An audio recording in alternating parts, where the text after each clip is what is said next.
Hal yang nice banget dilakuin sama Nowir ketika update si SPAD 65 ini ke versi yang sekarang, dia udah support via QMK.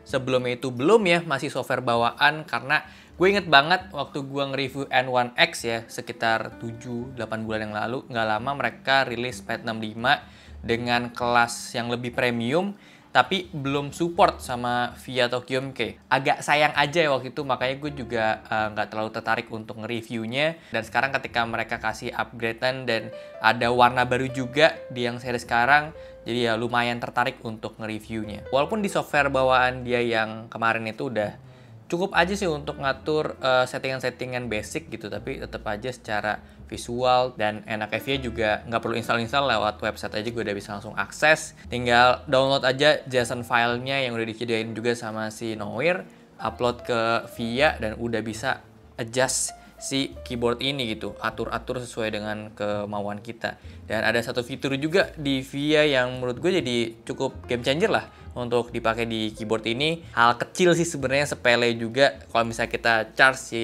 keyboard ini, otomatis dia akan nyalain baterai indikator gitu ya kalau lagi ngecas warna merah, dan jujur aja itu agak ganggu sebenarnya.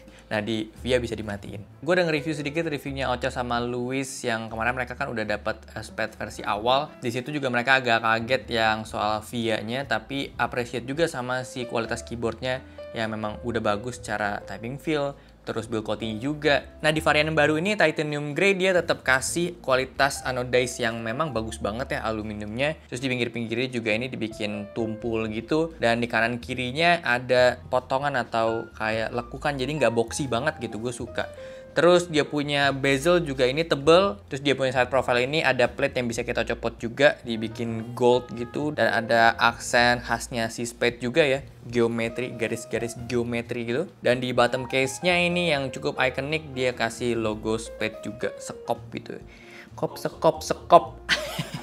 Knobnya dibikin juga material yang sama dengan warna yang serasi. Di bagian atasnya ini ada port Type-C, ada switch untuk mati nyalain si keyboardnya, sama tempat taruh dongle. Tuh, mereka masih kasih paket pembelian sama juga, ada yang barebone, ada yang pre-built. Untuk di bagian kelengkapannya juga masih sama kayak versi awal, dapat carrying case, white cable, keycaps dan switch puller, kunci L, kartu yang di scan bisa jadi manual guide digital juga, yang dapat extra switch, dapat extra keycaps untuk split spacebar, dan ada enter ISO juga. Ini keyboard yang multi layout untuk PCB-nya dia. Defaultnya ini ya 65% ANSI layout, dan ada blocker di arrow sini. Ada 3 opsi layout lainnya, ada ANSI yang split spacebar, ada ISO yang normal, dan ada ISO yang split spacebar juga. Kalau mau ganti layout, kita harus ganti plate-nya juga, dan itu dijual terpisah. Materialnya pun beda nih, bawahnya pakai polycarbonate, sementara yang add-onnya itu dikasih FR4. Dijual sekitaran 70.000 ya harganya. Masing-masing layout itu ya beda si plate-nya, jadi plate-nya dia nggak multi layout. Nah, menurut gue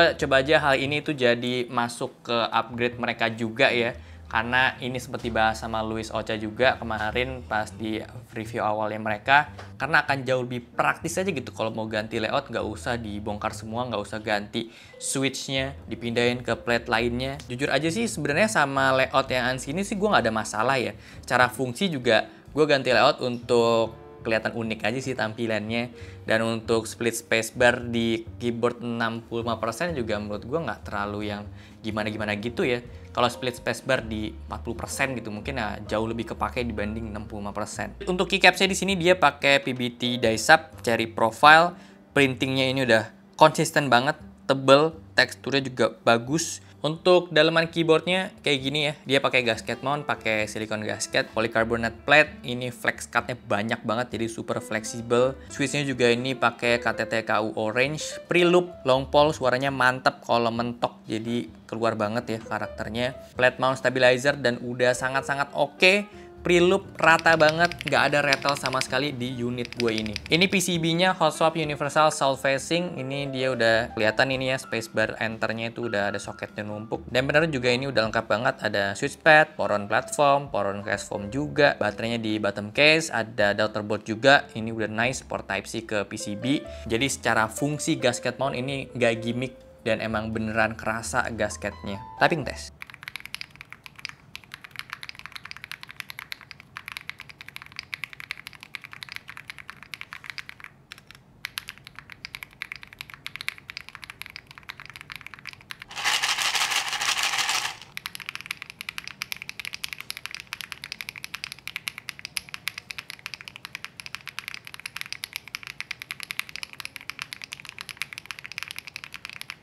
Secara default ini keyboard yang memang udah enak banget ya. Jujur aja gue nggak ada komplain sama sekali sama typing feel-nya dia. Semuanya juga rata, pojok-pojok, tengah-tengah itu konsisten semua. Untuk board ini dikombinasiin sama si KTT-KU Orange ini juga ramah ya di kupingnya, tapi tetap ada suaranya, tetap keluar, karakter itu tuh berasa. Balik lagi soal ke VIA, tadi gue udah mention juga hal yang gue suka juga ketika gue colok keyboard ini pakai wired.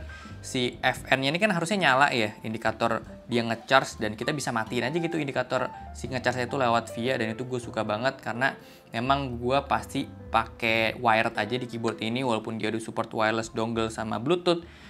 Gue tetap prefer aja kalau itu pakai kabel, apalagi kabelnya estetik gitu, karena kayak gue ngerasa cocok aja gitu keyboard kayak ginian tuh pakai kabel custom. Bukan berarti koneksi wirelessnya jelek, enggak sama sekali ya. Wirelessnya tuh bagus, gue udah ngetes juga pakai dongle 2,4 GHz nya dia lancar, Bluetooth juga lancar banget, gak ada putus-putus. Terus indikator wirelessnya bagus, itu biasa gue ngetes dari knob juga sih ya.